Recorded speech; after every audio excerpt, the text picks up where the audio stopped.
Hey guys, welcome back to Real Political Array. Let's start the show. আজকে আমরা discuss করব about a potentially game changing defence ডিলের ব্যাপারে।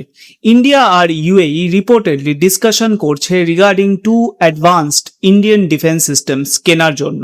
আর যদি এই ডিলের ডিসকাশনটা রিয়ালিটিতে ডিফেন্স ডিলে পরিণত হয় তাহলে এইটা আর একটা মেজর হিস্টোরিক অ্যাচিভমেন্ট হবে ইন্ডিয়ার জন্য ডিফেন্স এক্সপোর্টার হিসাবে।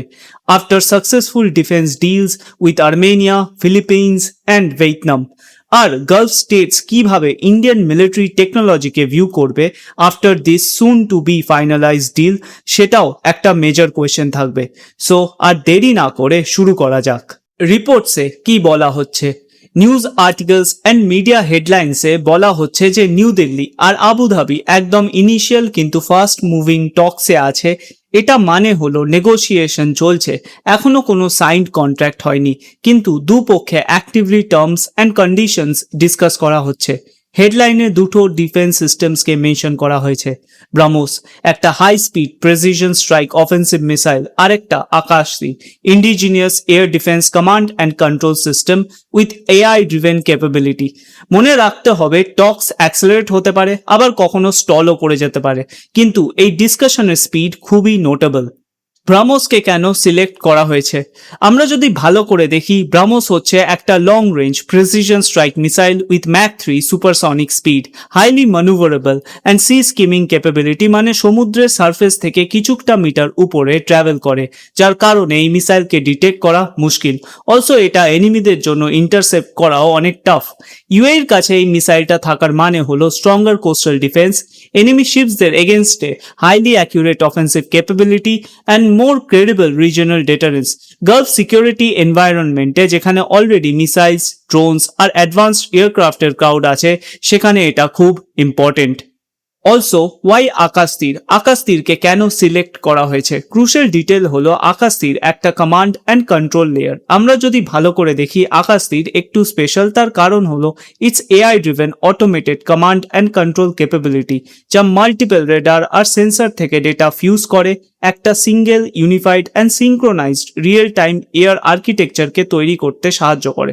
এটা অ্যাডভান্টেজ দেয় ফাস্ট মুভিং এরিয়াল থ্রেটস যেমন swarm drones, cruise and ballistic missiles আর ফাইটার জেটসকে ডিটেক্ট, ট্র্যাক আর এঙ্গেজ করতে কম রিয়াকশন টাইমের মধ্যে। তাই এটা attractive specially for those countries যারা একটা ইন্টিগ্রেটেড শিল্ড চায়। এটা ডিসিশন সাইকেলকে স্পিড আপ করে, হিউম্যান এরারকে রিডিউস করে আর লেয়ার ডিফেন্সকে কোঅর্ডিনেট করে শর্ট রেঞ্জ গান আর মিসাইল থেকে লং রেঞ্জ ইন্টারসেপ্টর পর্যন্ত, ড্রোনস, ক্রুজ মিসাইলস আর এয়ারক্রাফটের বিরুদ্ধে। এইবার একটা খুব ইম্পর্টেন্ট প্রশ্ন, কেন ইউএই ইন্টারেস্টেড এই ডিলে? আমাদের বুঝতে হবে যে আজকে যুদ্ধ ইভলভ হয়েছে আর গালফ স্টেটসরা জানে যে তাদেরকে নিজেদের security planning a wide spectrum aerial থ্রেটসকে অ্যাকাউন্ট করতে হবে। Cruise missiles, ballistic missiles, kamikaze drones আর অবভিয়াসলি ফাইটার জেটস। ইউএই দরকার একটা ইন্টিগ্রেটেড অ্যাপ্রোচ যা সেন্সর আর শুটারকে লিঙ্ক করবে আর ক্রেডিবল অফেন্সিভ স্ট্রাইক অপশন দেবে তাদেরকে। অলসো আমরা যদি ভালো করে অ্যানালাইজ করি, রিসেন্ট ইসরায়েল ইরান কনফ্লিক্টে ইউএইকে অনেক ড্যামেজ ফেস করতে হয়েছে নিজেদের অয়েল অ্যান্ড গ্যাস ইনফ্রাস্ট্রাকচারে। আর পুরো দুনিয়া জানে যে ইউএইর মেন ইকোনমি চলে এনার্জি এক্সপোর্ট দিয়ে, আর সেইখানে যদি ড্যামেজ হয় ইউএইকে অনেক বড় ইকোনমিক লস ফেস করতে হবে। কিন্তু ইন্ডিয়ান ডিফেন্স সিস্টেমই কেন? যদি আমরা ইউএই ডিফেন্স আমব্রেলাকে দেখি, সেইখানে already world class defence systems like THAAD and Patriot রয়েছে।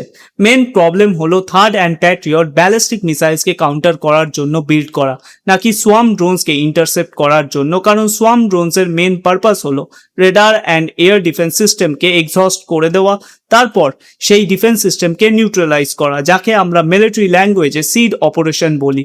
অ্যান্ড অলসো ইউএর কাছে সেইভাবে কোনো অফেন্সিভ মিসাইল ক্যাপাবিলিটিও নেই। তাই এই আর্মস ডিলটা ইউএর কাছে খুব অ্যাট্রাকটিভ, কারণ আকাশ তীর দেয় AI driven data fusion and coordination capability, BrahMos দেয় supersonic speed, highly manoeuvrable accurate offensive strike capability. একসাথে একটা কমপ্লিমেন্টারি প্যাকেজ যা মডার্ন লেয়ার ডিফেন্স থিঙ্কিং এর সাথে পারফেক্টলি ফিট হয়। এই ডিফেন্স ডিল ইন্ডিয়া ইউএই রিলেশনশিপে কিভাবে একটা নতুন শিফট নিয়ে আসতে চলেছে, এই ডিসকাশনটা অ্যাকচুয়ালি একটা বড় 2026 ইন্ডিয়া ইউএই ডিফেন্স পুশের উপর প্রকল্পিত। এটা একটা strategic defence industrial partnership cover করে ইউএভিজ, প্রেসিশন মিসাইলস, নেভাল প্ল্যাটফর্মস আর এআই ড্রিভেন সিস্টেমের কো প্রোডাকশন। তার মানে ব্রহ্মোস আকাশতীর ডিফেন্স ডিল জাস্ট একটা ওয়ান অফ সেল নয়, এইটা একটা লার্জার ইন্ডাস্ট্রিয়াল আর স্ট্র্যাটেজিক অ্যালাইনমেন্টের পার্ট।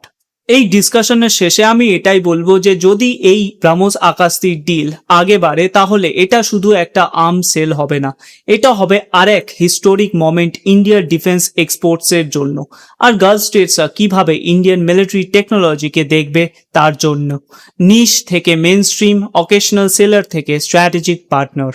হেই এভরিওয়ান, আশা করছি ভিডিওটা সবার ভালো লেগেছে, আর এরমই ডিটেলড ইনফরমেটিভ ভিডিও আরও দেখতে হলে keep supporting me, so hit the like button, subscribe and comment. আজকের জন্য এখানেই শেষ। Thank you, goodbye, Jai Hind.